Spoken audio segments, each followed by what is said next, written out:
Good morning, this is Kasturi Day. Today I am going to continue with the reproduction in plants question answer series. So today I am going to start with the define the following terms. Okay, first is multiple fission. It is the process of asexual reproduction in which instead of two daughter cells, many daughter cells are produced from the parent cell. In this, the nucleus undergoes repeated division to produce a large number of nuclei.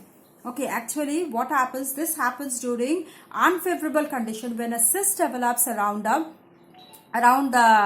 unicellular organism, the parent cell. Okay, and when the cell starts dividing inside that cyst, and when favorable condition returns, this cyst breaks and the cells are released into the environment.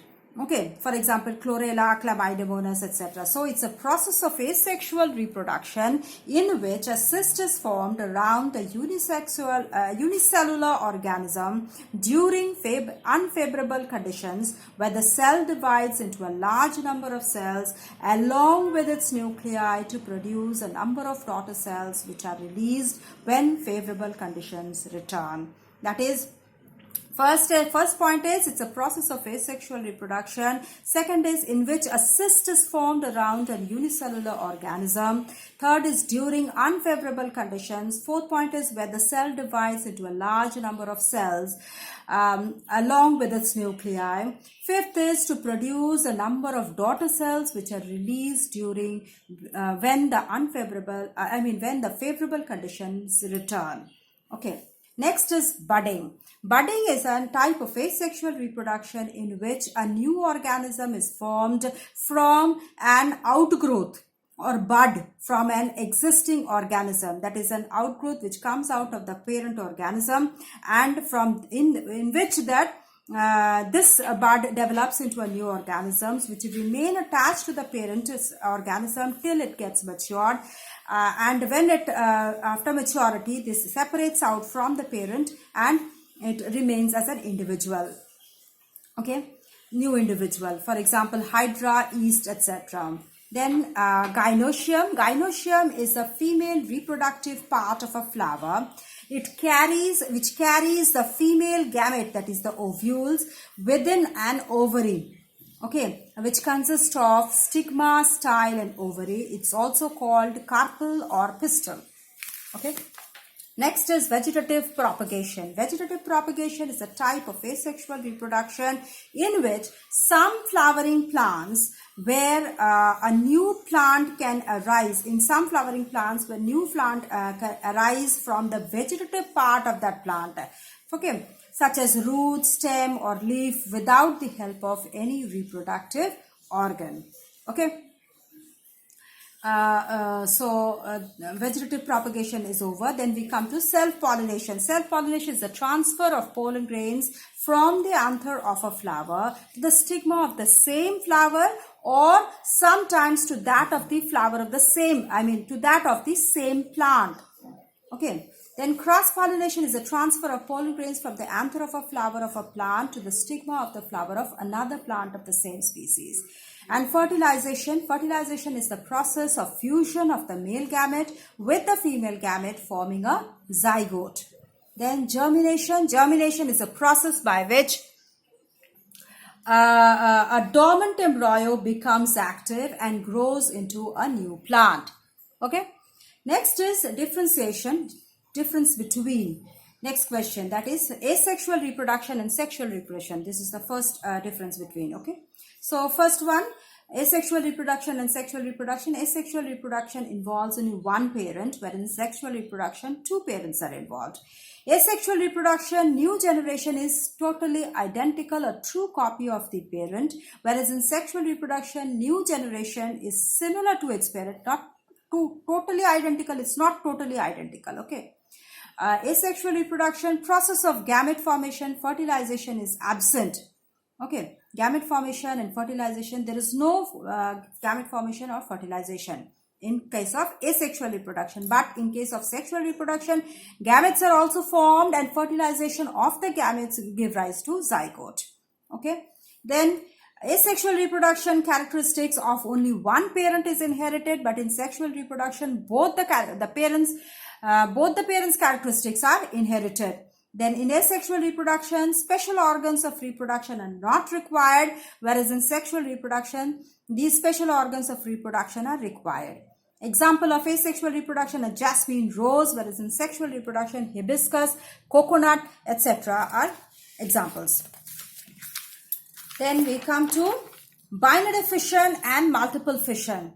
In case of binary fission, two daughter cells are formed from the parent, splitting of the parent cell or the nucleus, whereas in multiple fission, many daughter cells are formed from the splitting of the parent cell or the nucleus.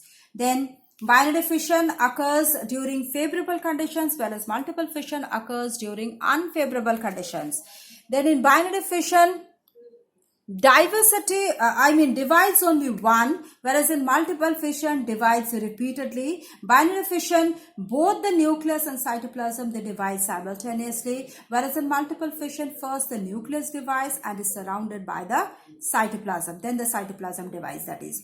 Then by binary fission, it includes different pattern of division, whereas definite pattern of division is in binary fission, whereas in multiple fission there is no definite pattern of division. And so in binary fission, examples are amoeba, bacteria, whereas in multiple fission, examples are plasmodium, algae, etc.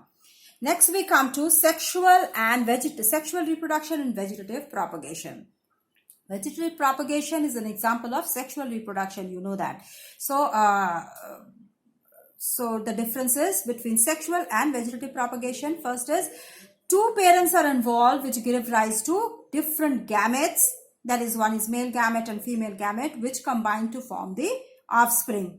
And then in vegetative propagation, only one single parent is involved to give rise to new offspring. Then in case of sexual reproduction, a lot of genetic diversity can be observed, whereas in vegetative reproduction, offspring is a copy of the parent.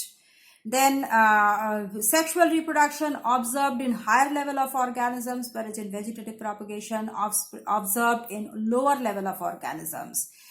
And sexual reproduction, a lot of energy is required to give rise to gamete and offspring, but in vegetative propagation, so much energy is not required. In sexual reproduction, vegetative plants are not involved in, vegetative parts are not involved in the reproduction, for reproduction, whereas in vegetative propagation, vegetative parts are involved for reproduction. In sexual reproduction, examples are hibiscus, petunia, etc. In vegetative propagation, ginger, onions are the examples. Next we come to cutting and grafting. In cutting, both the methods are of vegetative propagation methods. First is cutting. Cutting is in which the stem or the root are cut and used for the growth of the new plant, whereas in grafting, it's a method of vegetative propagation in which two different plants are involved, are joined and grown to get the new plant. Here, one has the stem part and the other has the root part. The stem part of the one plant is known as scion. The root part of the another plant is known as stalk. And both of them are placed one above the other. The scion is placed over the stalk, and merging takes place of the cells, and then what happens? The new plant develops, which gives rise to different varieties. So in cutting, the new plant is same as the parent plant with no variation, whereas in grafting, a new plant shows variation from the parent plants. Cutting examples are rose, cactus and sugarcane, which are produced by stem cutting, whereas lemon, tamarind are propagated by root cutting. In grafting, and apple, mango, etc., rose, etc., and they are produced by grafting to get better varieties. Then the difference between stamen and pistil.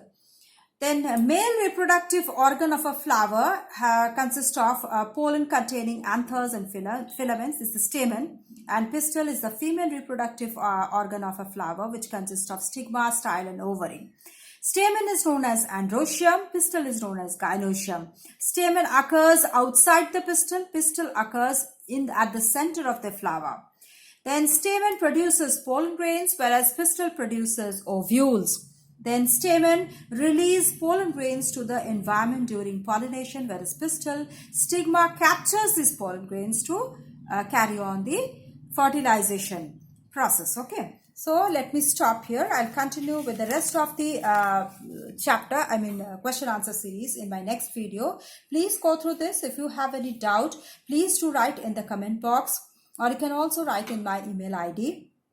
And if you like the video, press the like button so that I can produce some more interesting videos for you. You can also give suggestions to improve my videos so that you can like it much better, and that can help you a lot.